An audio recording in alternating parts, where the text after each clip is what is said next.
धर्मशाला के सब मातृभक्तों को मेरा प्रणाम।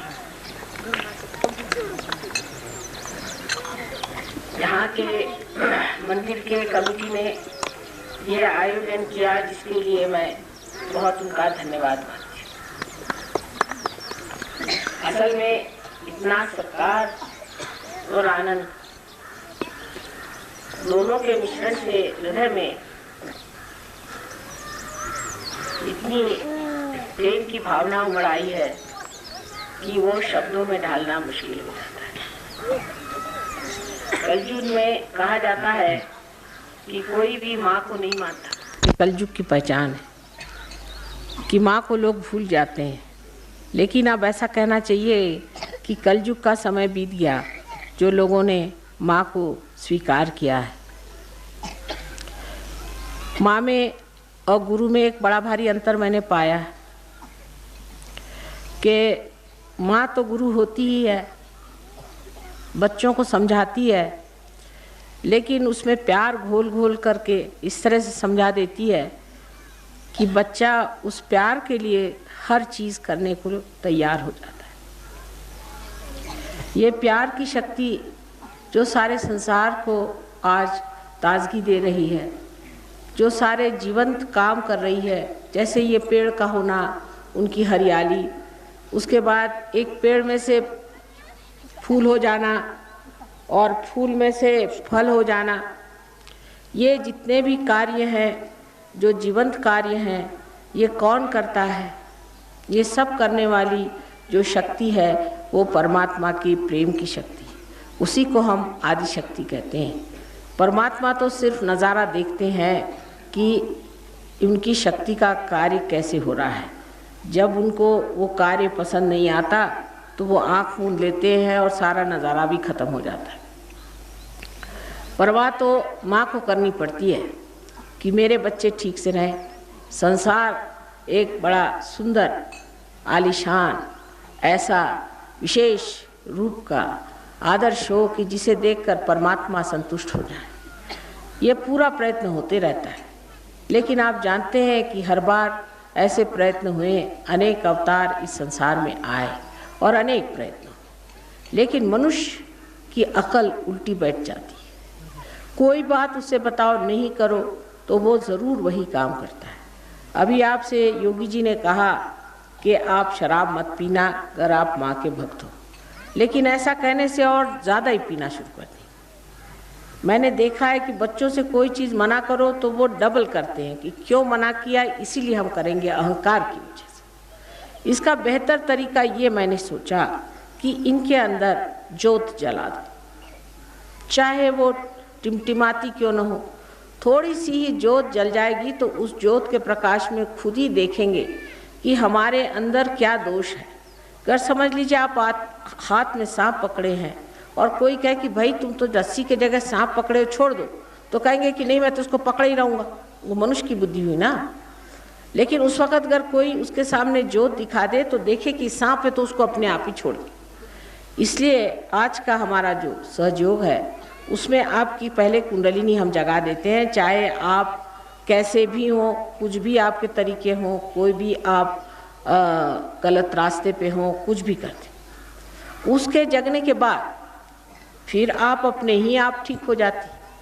कुछ कहने की माँ को ज़रूरत नहीं पड़ती, क्योंकि आप खुद ही देखते हैं कि ये कैसी चीज़ है। अब शराब ही की बात देखिए कि विलायत में तो आप जानते हैं कि लोग हर रोज़ सुबह शाम शराब पीते रहते, बहुत ही शराबी लोग, और उनका जीवन भी बड़ा ही अधर्मी है। हम लोग उनसे बहुत ऊंचे किस्म के लोग हैं। हमारे अंदर माँ बहन हैं, हम बहुत धर्म समझते हैं। शराब अब पीने लग गए थोड़ी बहुत, वो दूसरी बात है, बाकी हम लोगों में बहुत धर्म है।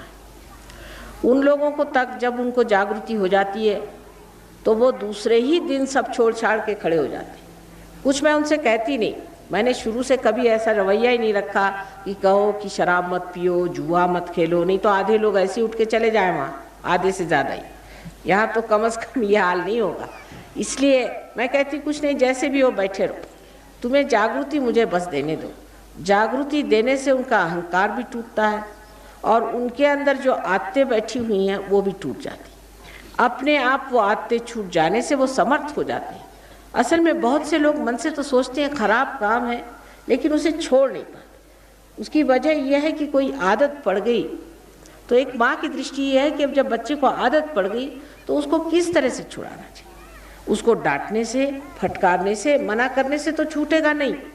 तो किस तरह से एक माँ सोचती कि चलो इसके अंदर एक दीप क्यों न जला दें। इसके अंदर दीप जल गया तो उस दीप में ये स्वयं ही देख लेगा कि जो मैं ये कार्य करता रहा हूँ ये मेरे लिए इतना हानिकारक है, और वो समर्थ हो जाए कि इस हानिकारक चीज़ को वो छोड़ दे, तो फिर कोई सवाल ही नहीं होता। उसको कुछ कहने की ज़रूरत नहीं, उससे कोई झगड़ा मोल लेने की ज़रूरत नहीं, कहते ही साथ वो चीज़ अपने आप ही छूट जाती है।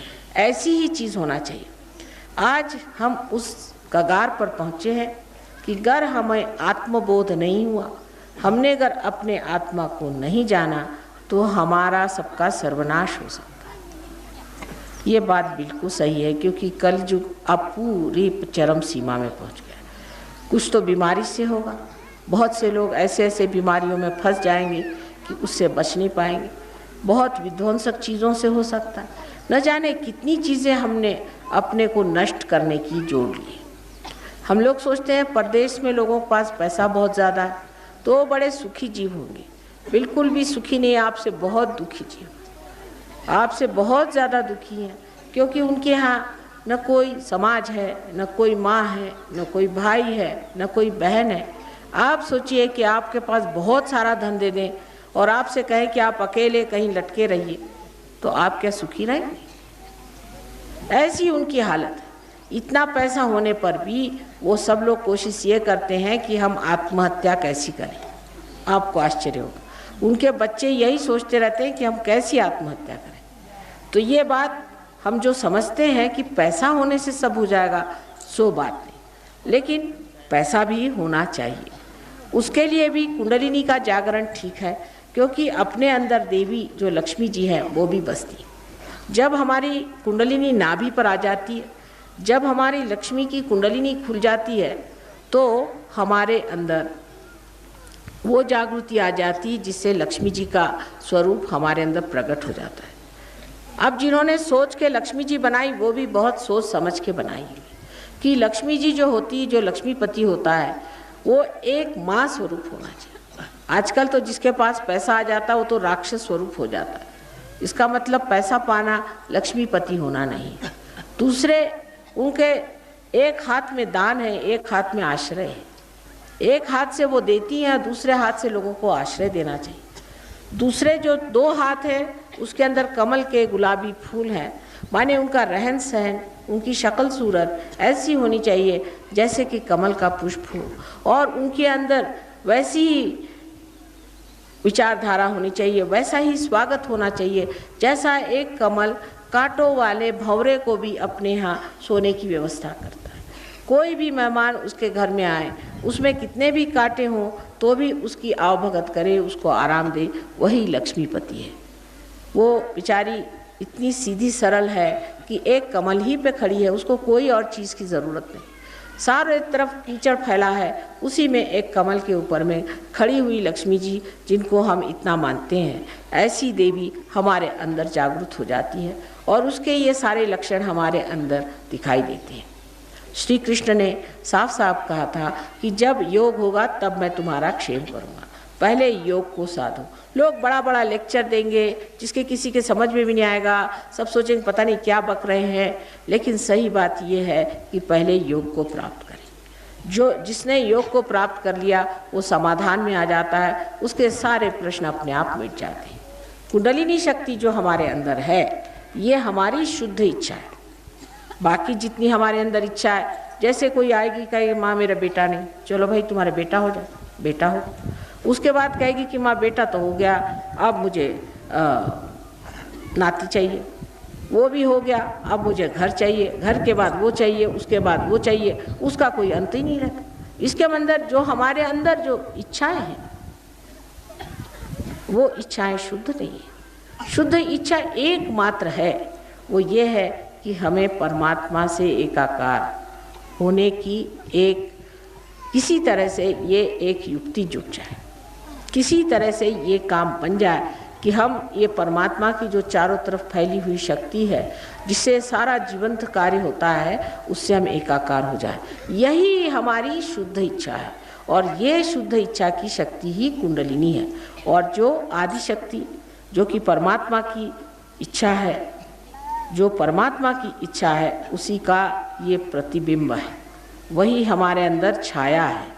हमारे हृदय में जो आत्मा है वो परमात्मा की छाया, और जो हमारी कुंडलिनी त्रिकोणाकार अस्थि में है वो परमात्मा की इच्छा की, उसकी जो इच्छा, जो आदि शक्ति है, उसकी छाया है, प्रतिच्छाया है।